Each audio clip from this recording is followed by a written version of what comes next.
할렐루야. 할렐루야. 오늘 하나님 말씀 히브리서 9장 23절부터 28절의 말씀입니다. 히브리서 9장 23절부터 28절의 말씀 합독합니다. 그러므로 하늘에 있는 것들의 모형은 이런 것들로서 정결케 할 필요가 있었으나 하늘에 있는 그것들은 이런 것들보다 더 좋은 제물로 할지니라. 그리스도께서는 참 것의 그림자인 손으로 만든 성소에 들어가지 아니하시고 오직 참 하늘에 들어가시사 이제 우리를 위하여 하나님 앞에 나타나시고 대제사장이 해마다 다른 것에 피로써 성소에 들어가는 것 같이 자주 자기를 드리려고 아니하실지니 그리하면 그가 세상을 창조할 때부터 자주 고난을 받았어야 할 것이로되 이제 자기를 단번에 제사로 드려 없어지게 하시려고 세상 끝에 나타나셨느니라. 한 번 죽는 것은 사람에게 정한 것이요 그 위에 심판이 있으리니 이와 같이 그리스도도 많은 사람의 죄를 담당하시려고 단번에 들이신 바 되셨고 구원에 이르게 하기 위하여 죄와 상관없이 자기를 바라는 자들에게 두 번째 나타나시리라. 아멘. 할렐루야. 이제 히브리서 9장 마지막에서는요 완전한 제사를 성취하신 그 예수님에 관한 말씀을 선포를 해요. 이 전남 담양에 가면 증로권이라는 대나무 테마파크가 있어요. 그 옆에 가사 문화마을이 조성되어 있는데 이곳에는 담양 지역에 있는 가사 문화권에 정자들 한 곳에 모아놔서 잘 지어놨다 그래요. 한 곳에서 다양한 정자들을 볼 수 있어서 좋지만 아쉬운 것은 진본이 아니라 본을 떠서 만든 모형이라는 거죠. 실물 정자가 있는 곳에 가야만 정자들과 어우러진 전라남도의 정원과 주변 아름다운 풍광을 잘 볼 수 있는데 모형으로 바라보니까 그것이 좀 아쉬운 마음이 들어요.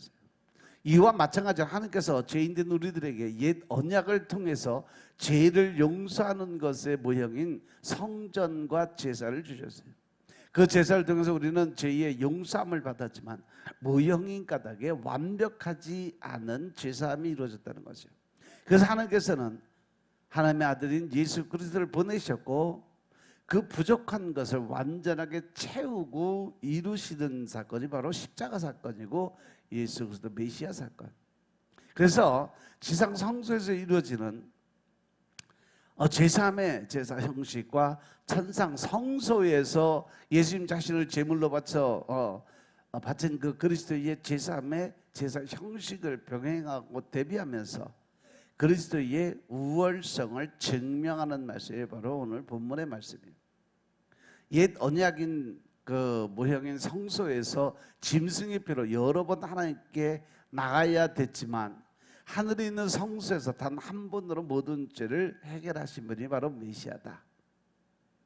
그래서 모든 사람들의 죄를 완전하게 아주 완전히 영원히 없게 만들어 주신 분이시다.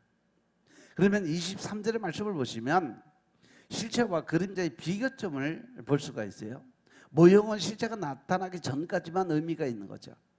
견본 주택은요 집을 살 사람들에게 미리 보이기 위해서 실제 내부와 똑같이 지어 놓은 것이 바로 모델 하우스라고 그래요. 그죠? 근데 그 모델 하우스는요 건물이 건축된 후에는 이 모형은 불필요한 존재가 되고 말아요. 결국 그것은 쓰레기에 불과하다는 거죠. 그림자 역시 참된 것이 보이기 전에 유익한 것처럼 보이지만 참된 것이 나타나면 쓸모없게 된다는 거죠. 그래서 23절에 보니까 그러므로 하늘에 있는 것들의 모형은 이런 것들로서 정결하게 할 필요가 있었지만 하늘에 있는 것들은 이런 것도 더 좋은 제물로 하니까 정결하게 할 필요가 있다 없다? 없었다라는 거예요. 그래서 히브리서 저자가 직전에서 예수님께서 영원하고 온전한 대제사장으로 오셨다는 것을 소개를 받아요. 이것을 통해서 지상에서 드리는 제사는 얼마나 제한적인지 말씀을 하셨어요. 이 제사는 흠이 있는 제사가 아니라 한계가 있는 인간들이 드린 그런 제사였어요. 실체가 오기 전에 실체를 소개하는 그림자 역할을 하는 제사였기 때문에 실체가 오면 사라질 수밖에 없는 것들. 그래서 본문에서는 지상에서 드리는 제사와 하늘에서 드리는 제사를 대조하면서 지상 성소에서 드린 제사의 모습과 천상에서 드린 그리스도 제사의 모습을 대비시키면서 예수님의 드리는 그 제사가 어떤 점에서 어떻게 우월한지를 잘 설명을 하고 있는 거죠. 가장 대표적인 차이는 지상에서 드리는 제사는 주기적으로 반복되어지는 제사였지만 예수님께서 단 한 번의 제사를 드리셨고 그것으로 모든 사람의 죄를 완전하게 영원하게 없애게 만들었다는 것이 바로 다르다는 거예요. 지상의 성소 즉 성막에서는 짐승의 피를 언약의 책과 백성들에게 뿌림으로써 언약의 확실성을 보증하고 언약 당사자들의 책임을 확정했어요. 또 제의적으로 정결케 하기 위해서 각종 기구들에게도 피를 뿌렸어요. 하지만 그것들로는 하늘에 있는 것들을 정결하게 할 수는 없었다는 거죠. 왜냐하면 더 좋은 제물 즉 그리스도의 보혈의 피로서만 정결케 할 수 있기 때문에 그렇습니다. 본문에 하늘에 있는 것들이라는 표현은 앞에서 말씀하신 것을 이렇게 염두에 두면 장막에 배치된 기구들이요. 히브리서 저자가 그것들을 구체적으로 적시하지는 않았습니다만 물건들 하나하나보다 지상과 천상의 대비가 중요하기 때문에 그것을 중점적으로 설명을 해요. 그렇다고 하늘에 있는 것들이 부정하게 돼서 예수 그리스도의 피로 정결케 될 필요가 있다는 것은 아니에요. 다만 하나님께서 드리기 위한 제물을 준비하기 위한 의미로 봐야 된다는 거죠. 하늘의 장막에도 지상의 것과 같은 기구들이 있는데 더 좋은 것으로 그 기구들을 만들었음으로 인해서 어떤 이유로도 정화가 필요한 상태가 있다거나 그리스도의 피가 그것들에 뿌려져서 정결케 된다는 의미는 아니라는 거죠. 하늘나라의 모든 기구들은 그만큼 그것이 하늘나라가 정결하고 깨끗한 것이니까 어떤 죄나 어떤 더러운 것으로 이렇게 오물이 그 묻을 필요는 없었다는 거죠. 그리스도의 피가 필요한 것은 바로 세상의 기구들, 사람이 손으로 만든 기구들이었다는 것을 설명하고 있는 거죠. 그래서 예수 그리스도께서 오시기 전에 모형과 그림자를 허락해 주셨어요. 구약의 제사장들은요 성소를 통해서 하나님의 임재를 경험하게 하셨어요. 제사를 통해서 하나님의 치유와 회복 그리고 용서의 길을 얻게 만들어 주셨다는 거죠. 그러나 그것은 완전한 것이 아니었어요. 참된 것이 올 때까지 즉 메시아 예수 그리스도가 이 땅에 오시기까지 한시적으로 존재하는 것들이었고 하나님께서 사람들에게 주신 임시 방편의 길이었다는 것이죠. 그런데 그 제사를 두고서 천국의 모습을 엿볼 수가 있었다는 겁니다. 구약에 따르면 제사장은 매년 제물을 바쳐야만 됐어요. 죄를 씻기 위해서는요 정기적으로 제사를 드려야만 됐다는 거죠. 하지만 우리는 더 이상 그런 의식에 매여 있지 않습니다. 왜냐하면 그리스도께서 우리를 위해서 궁극적인 제물이 이미 되셨기 때문인 것임을 믿으시기 바랍니다. 그리스도께서 오신 것은 천국의 모형이었습니다. 구약의 제사는 완전한 성취가 된 십자가의 은혜가 임할 때까지 계속적으로 반복됐고 제사를 통해서 하나님 앞으로 임시로 길을 열어주셨던 거죠. 그러나 예수 그리스도 완전한 제사를 드리게 되자 율법의 제사는 의미를 잃어버리게 됐다는 거예요. 그래서 예수님을 믿는 우리에게는 구약의 제사는 더 이상 필요가 없게 됐다. 그래서 예수님께서 이 땅에 오시면서 내가 너에게 오늘날 새로운 계명을 너에게 주겠다 약속하시면서 바로 하나님 사랑과 이웃 사랑을 강조해서 율법을 완성시켰다라고 말씀하셨어요. 오늘 우리는 이제 예수 그리스도 안에서 성취된 구원의 복음을 의지하며 살아가야 된다는 거죠. 이것은 마음에 새겨진 생명의 성령의 법으로 사는 것이죠. 매일 주님과 동행하고 살아가고 있는 삶을 의미한다는 것입니다. 이제는 과거의 옛 죄악의 습성을 버리고 주님과 동행하는 빛된 삶을 살아가는 여러분들이 되시길 주님으로 축원합니다. 아멘. 그리고 24절에 보시면 장소에 대한 비교가 나와요. 인간 대제사장들은 반복적으로 제물을 드려서 자신과 백성을 정결하게 해야만 했어요. 손으로 만든 지성소로 들어가기 위해 제사를 드렸어요. 그러나 예수 그리스도는 자기 자신의 몸을 제물로 드렸다는 거죠. 지성소를 통하지 않고는 곧바로 자기의 피로 하늘 아버지 앞으로 나아가서 우리의 제사장으로서 중보하시기 때문에. 그래서 이제 24절에 보니까 장소에 대해서 비교하는데, 그리스도께서는 참 것의 그림자인 손으로 만든 성소에 들어가지 아니하시고 바로 그 하늘에 들어가서 이제 우리를 위해서 하나님 앞에 나타나셨다라고 기록이 되어 있어요. 두 번째 대비는 장소의 대비예요. 매년 속죄일에 한 번 대제사장이 백성의 죄를 사함받기 위해서 들어가는 날 며칠이라고 그랬어요? 어제 얘기했잖아. 7월 10일 대속죄일. 그래서 그때 바로 지상 장막의 성소로 들어가서, 이 세상의 성소는요 하늘 성소, 참 것의 그림자인데, 여기서 그림자는 모형, 복사물을 의미한다 그랬어요. 성전에 그 지성소는 하나님의 보좌가 있는 것으로 그분의 임재를 상징하는 것입니다. 그것이 바로 법궤 위에, 뚜껑 위에 두 천사 그룹이 날개를 펴고 있는 속죄소, 시온자라고도 이야기를 하죠.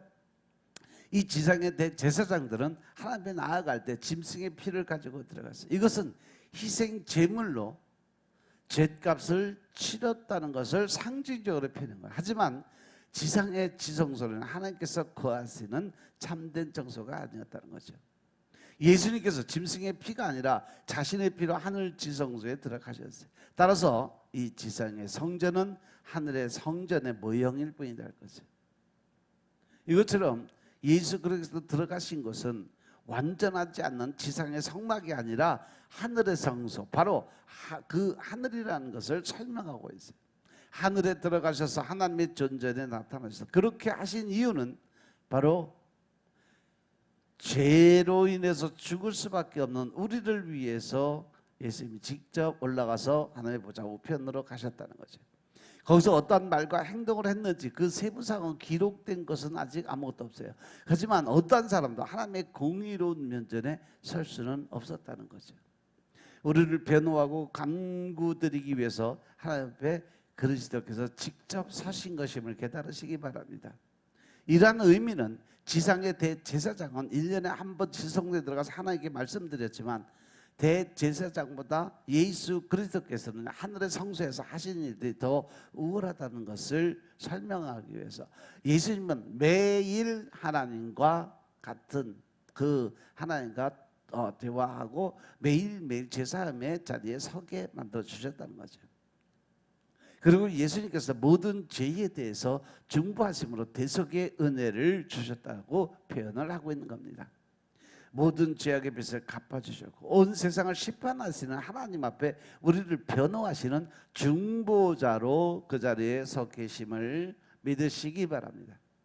그리고 이제 25절 26절에서는요 제사 횟수에 대한 비교가 나와요. 예수 그리스도는 모형이나 그림자가 아니라 실체라는 거죠. 예수님께서는 우리를 위해서 하나님 앞에 나타나셨어요. 하나님과 우리 사이에 중보자로 서 계셨다는 거죠. 마치 스데반 집사가 돌에 맞아 선교할 때에 하나님 보좌 우편에 앉으신 예수 그리스도의 모습을 본 것과 같은 거예요. 저자는 계속해서 그리스도와 대제사장을 대비해서 봐요. 25절에 보니까 대제사장이 해마다 다른 것의 피로써 성소에 들어가는 것 같이 자주 자기를 드리려고 아니하실지니 그러면 그가 세상을 창조할 때부터 자주 고난을 받아야 할 것이로되 이제 자기를 단번에 제사로 드려 죄를 없게 하시려고 세상 끝에 나타나셨느니라. 세 번째, 이 지상의 대제사장과 천성의 대제사장과 대비가 되는 것은 출입하는 횟수에 대한 거예요.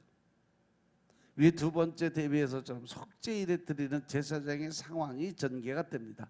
대제사장은 매년 1년에 한 번밖에 하나님과 대면하는 시간이 없어요. 그리고 그 지성소에 들어갈 때는 짐승의 피를 들고 가야만 했다는 거죠. 그 피는 다른 짐승의 피였어요. 하지만 예수 그리스도께서는 그처럼 자주 자신을 속죄 제물로 바칠 필요가 없었다는 거예요. 세상을 창조할 때부터 자주 고난을 받은 일이 있어서 세상권에 단 한 번 나타나셨다라고 기록이 되어 있어요. 이 두 시에 표현된 것은 그리스도의 희생 제사의 일회성을 묘사하기 위해서 반드시 필요한 것은 아니에요.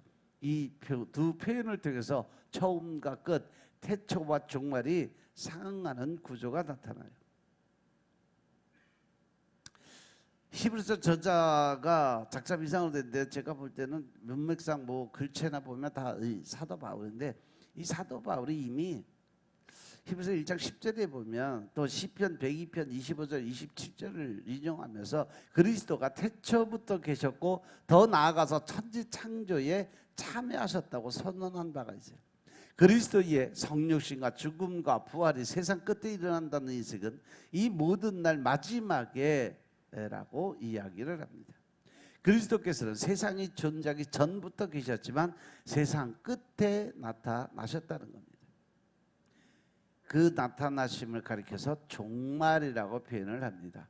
히브리서 저자는 누차 언급을 했어서 이곳에 종말이란 하나님의 시간표상으로 마지막이라는 것이 아니라 하나님의 구원의 계획에 있어서 이제 하나님의 뜻, 하나님의 그 시간이 절정에 이르렀다는 그러한 의미를 나타나고 있다는 거죠.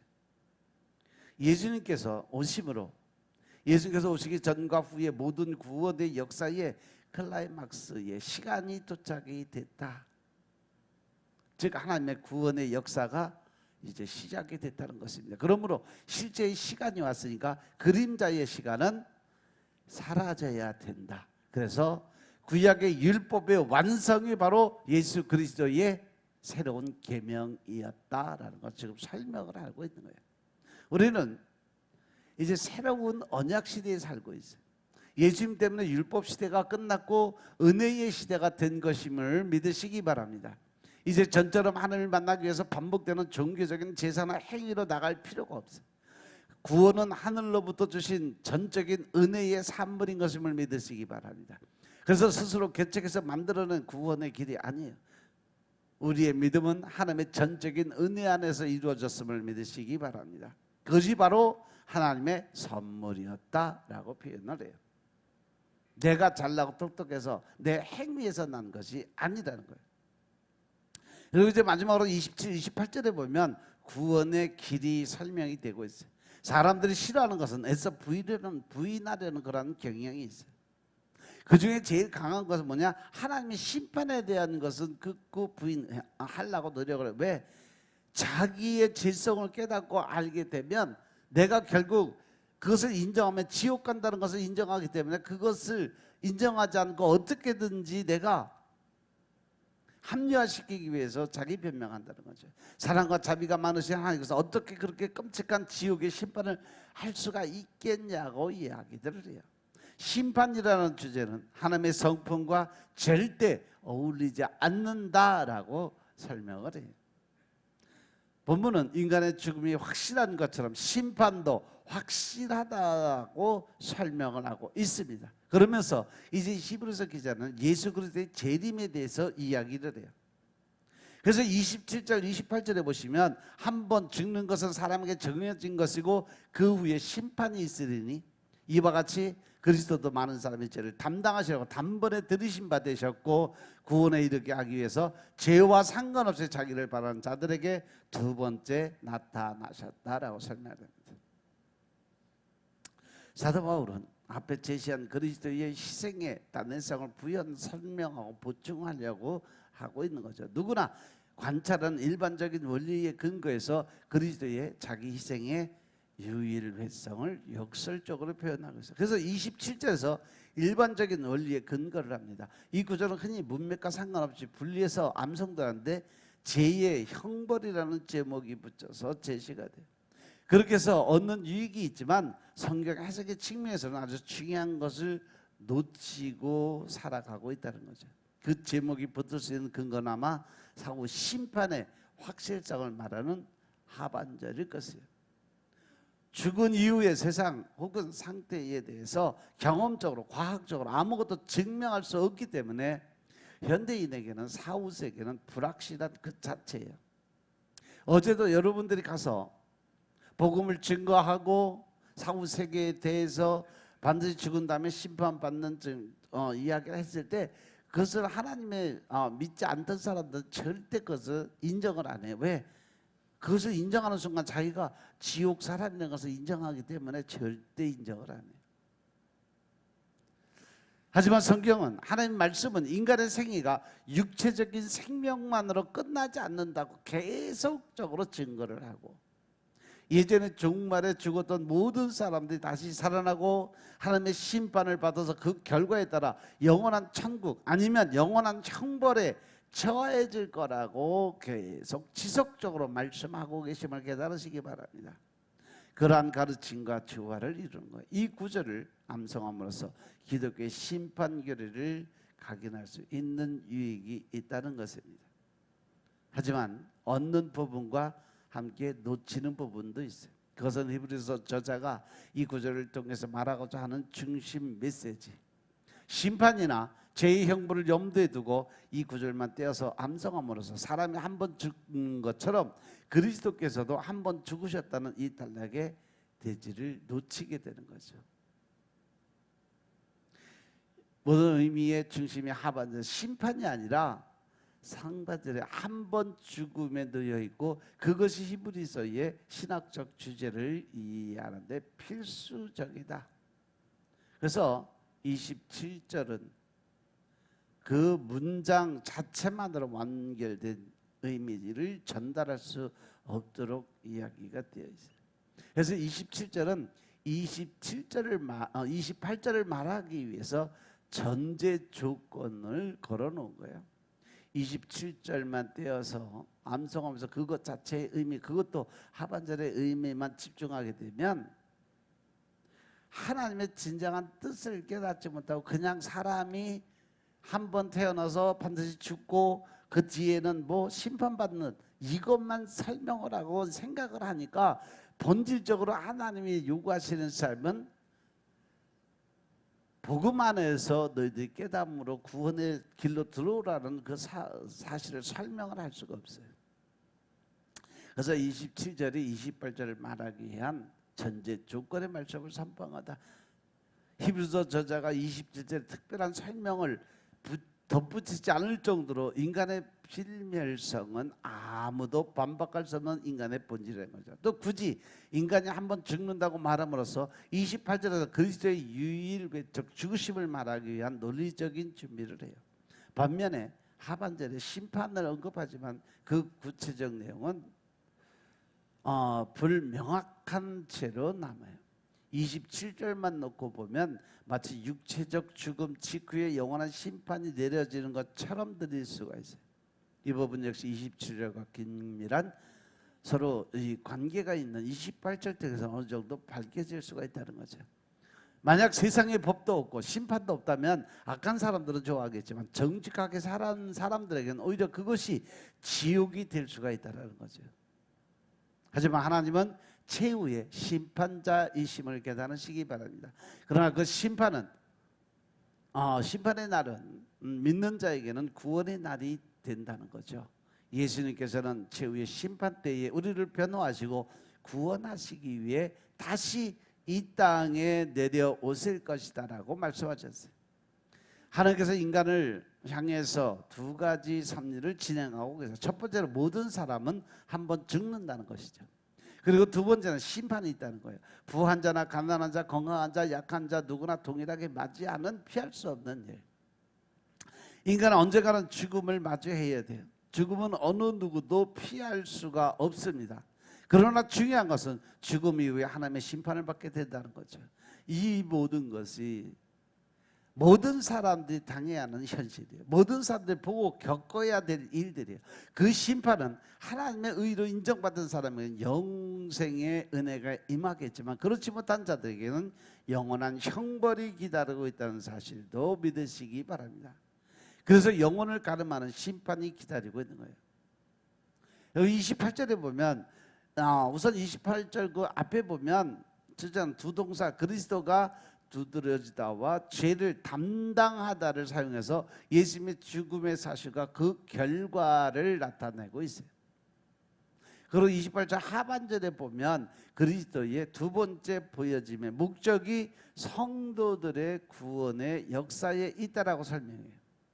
이러한 내용을 비추어서 27절 하반절에 보면 심판과는 사람마다 죽은 후에 바로 행해지지 않고 그리스도의 재림의 때가 있을 거라는 거죠. 그 심판은 적어도 예수님을 바라는, 즉 간절히 기다리고 사모하는 사람들에게 멸망이 아닌 구원의 계기가 된다. 결국 우리들에게 그리스도를 얼마나 내가 원하는 삶을 살았는가라는 것을 한번 돌아보고 자아를 생각해 보라는 거예요. 그렇기 때문에 주님께서 허락하신 두 가지 섭리 가운데 우리에게 구원을 받고 심판을 피할 수 있는 길이 없는가를 아주 가장 중요하게 생각할 때가 됐다. 그래서 그 심판을 피할 길을 우리에게 나타나셨다라고 말씀하는데, 한번 죽은 것은 사람에게 정한 것인데 그것을 믿고 그것을 따르던 사람들에게 심판은 피할 길을 주셨다는 거예요. 우리의 모든 죄를 주님이 담당하셨어요. 그리스도께서 죄를 위해 죽으신 것을 믿고 받아들일 때 구원이 확실하다는 것을 알 수 있습니다. 천국에 우리의 자리가 마련되어 있음을 알 수 있습니다. 예수님을 구세주로 받아들인 결과로 이루어진 것은 바로 우리가 영원한 천국, 영생의 삶을 살게 되었다는 것을 믿으시고, 이제 오직 하나님이 예수님께서 말씀하신 하나님 사랑과 이웃 사랑의 율법의 완성의 주인공들이 바로 여러분들이 되시길 주의 이름으로 축원합니다. 아멘. 기도드리겠습니다. 아버지 하나님 감사드립니다. 오늘도 아버지의 은혜 가운데 우리가 살아갈 수 있도록 주님이 축복하시고 은혜 가운데 임하게 하시니 감사합니다. 우리가 신령과 진정의 마음으로 하나님의 의를 드러낼 수 있도록 주님이 축복하시고 믿음 안에서 하나님의 뜻을 깨닫고 그 말씀의 순종과 복종의 삶을 살 수 있도록 주님이 허락하여 주옵소서.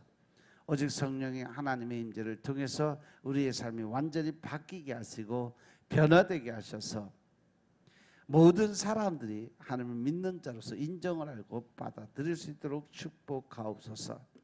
모든 말씀 우리 주 예수 그리스도의 이름으로 감사드리며 기도드려 싸움나이다.